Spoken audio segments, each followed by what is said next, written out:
Did you know that in 1880, a girl could legally get married at 12 in the United States and United Kingdom, and a boy at 14? Yeah, that sounds shocking today, but here's what they don't tell you. Young marriage wasn't just normal. It was the standard, across religious, secular, and even modern legal systems. So in this video, we're going to break down how Christianity, Judaism, Islam, and even atheism or secular systems view young marriage. Get ready, this one's going to flip your assumptions. Let's start with a basic fact most people don't know. The word young, when it comes to marriage, is totally subjective. Today, we think 18 is the magic number. But guess what? That's a 20th century invention, and it still has exceptions.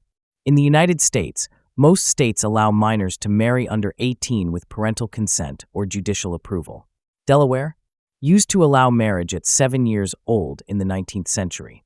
Still today, in states like Massachusetts, you can legally marry below 18. So the whole idea that young marriage equals illegal or immoral is a very modern, very Western invention. And historically, the age of marriage has shifted from time to time. What was considered normal in one era becomes taboo in another. This phenomenon is called presentism, judging the past by today's standards. Now let's go back in time. According to Catholic tradition, the Virgin Mary was likely around 12 to 14 years old when she married Joseph. And here's a detail that most people don't talk about. According to early Christian sources like the Proto-Evangelium of James, Joseph may have been around 90 years old. That was not considered odd at the time. Marriage in ancient Jewish Christian societies was more about protection and provision than passion. It was a contract, a structure, not a Disney fairy tale. Canon law historically allowed marriage at 12 for girls and 14 for boys. Even in the Protestant Reformation era, marriage ages were similar. Yet today, some Christians argue against young marriage as if their tradition never practiced it. The truth is, they're not defending Christianity. They're unknowingly taking a secular or atheistic position. In traditional Jewish law, halakha, a girl could be betrothed by her father as early as 3 years and 1 day, based on the Talmudic interpretation and the commentary of Rabbi Rashi, who is considered one of the most authoritative rabbis in Jewish history. This comes from the story of Rebekah and Isaac. According to Rashi, Rebekah was 3 years old when she married Isaac, who was 40, Genesis 25 verse 20.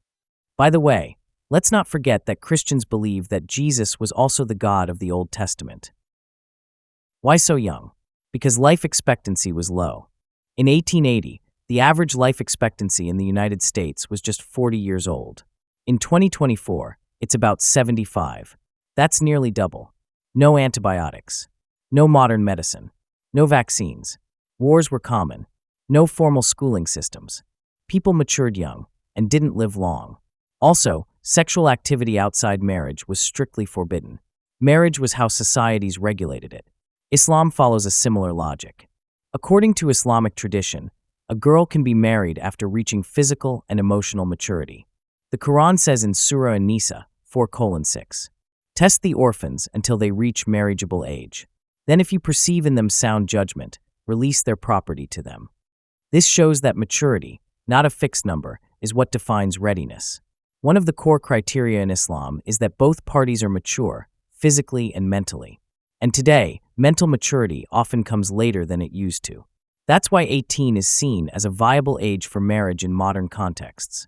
In fact, even if a Muslim woman is already 20 years old, she still cannot get married if she displays immature and childish behavior that do not fit her actual age as an adult. Maturity is not only about reaching a certain age, it is how you behave and act. But here's the important part. Islam doesn't prescribe a fixed minimum age. It depends on the norms of the time. In today's context, yes, it's generally around 18. But if a boy and girl are physically and mentally mature and they cannot wait, it is far better for them to get married than to fall into secret fornication, deal with unwanted pregnancies, consider abortion out of shame, or ghost each other once the excitement wears off. Marriage is not just a formality in Islam. It's a boundary, a protection. To a Muslim, intimacy without marriage is not just wrong, it's haram. And from the point of view of a Muslim, when someone in the West has been with 10 partners before settling down, we don't just see it as casual dating. We view that person as already having had 10 husbands or 10 wives. That many emotional and physical partners before settling down creates serious problems. A doubt, comparison, infidelity. The danger? My husband isn't as good as my ex. My wife doesn't make me feel like she did. That poison eats away at marriages.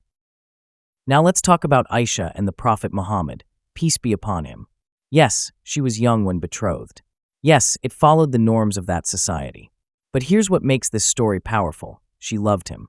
He loved her. And she never stopped speaking highly of him after his death.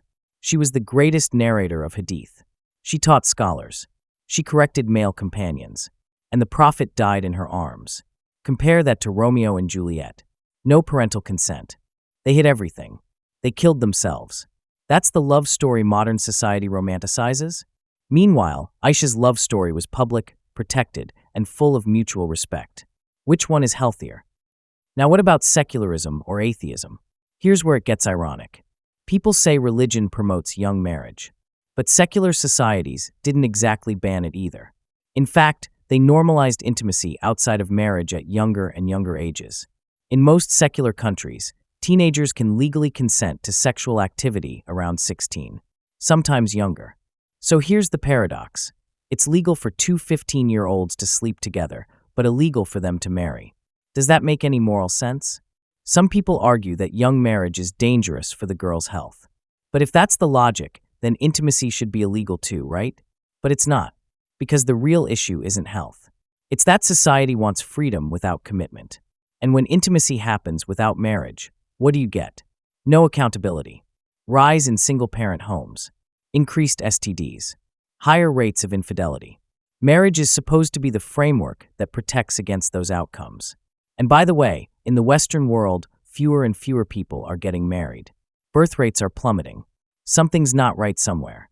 In traditional societies where marriage happens young, it's often accompanied by family structure, religious education, and clear gender roles. Not perfect, but structured. In modern liberal societies, young people are exposed to adult content, adult expectations, and adult responsibilities without marriage. And guess what? The mental health crisis is exploding. Depression, anxiety, and lack of purpose are sky-high among teenagers. Could it be that delaying responsibility isn't always a good thing? Here's the challenge. Today, young marriage is demonized as abuse. But historically, it was seen as protection. In ancient and religious systems, it regulated sexuality. It honored family structures. It gave young people a purpose early on. In contrast, today's culture promotes, wait until you're 30, sleep around, find yourself. Is it working? That's the question. In Islam, marriage is encouraged early. The Prophet, peace be upon him, said, "O young people, whoever among you can marry, let him marry, for it helps him lower his gaze and guard his modesty."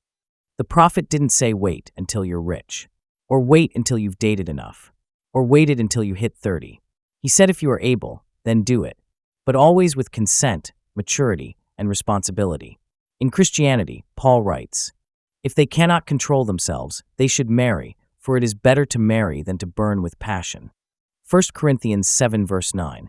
Secular systems, ironically, say the same about intimacy, but take out the marriage part. So what does this mean for us today? We're not saying force anyone into early marriage. That's abuse. We're not saying ignore laws. That's irresponsible. We're saying, let's stop pretending young marriage is inherently evil, while we let young people do everything marriage entails, without the stability. Marriage, when done right, can be a shield, a school, a source of stability. And let's not forget, for thousands of years, the institution of marriage has been the cornerstone of human development and societal progress. Maybe the issue isn't that people used to marry too young. Maybe the issue is that now we wait too long. If you are interested in exploring more about these topics, consider checking out the Discord link below. You can download my material in the Discord link for free. Read them, give them to other people. Hopefully, it will be beneficial to us all. Stay informed and deepen your understanding on the truth.